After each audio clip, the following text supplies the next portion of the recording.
Let's talk Tanya for the 12th of Elul. Today we begin a new chapter in Igeres HaKodesh, chapter 13.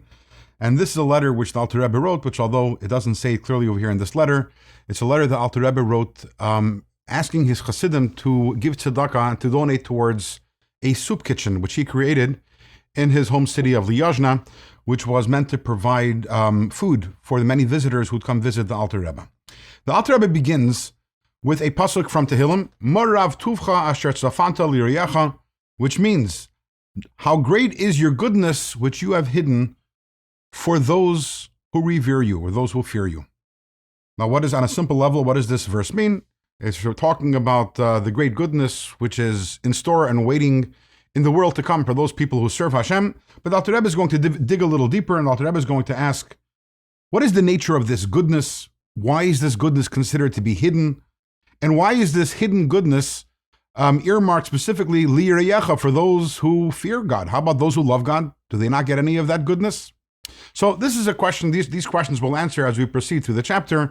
But first, the Alter Rebbe is going to talk about the fact that amongst Jewish people, generally speaking, there are two different types of souls.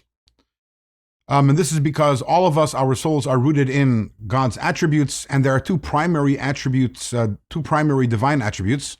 One of them is chesed, roughly translated as kindness. The other one is gevura, roughly translated as severity. But in actuality, people whose souls are primarily rooted in gevura, in severity, so these are the people who are in the box, introverted, calculated.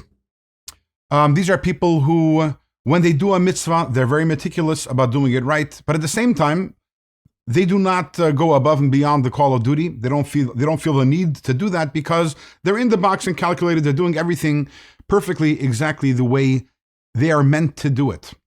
And also, these are people who generally are more private people, as we mentioned, introverted. These are people who are, whatever they do is in private. They're not looking for publicity. They're not looking for fame and glory. On the other side, you have those souls that are rooted in chesed and they're dominated by chesed.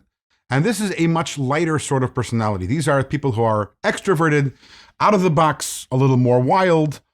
These are people who, when they do a mitzvah, they're not constrained by the limitations. They'll go beyond that which they're obligated to do.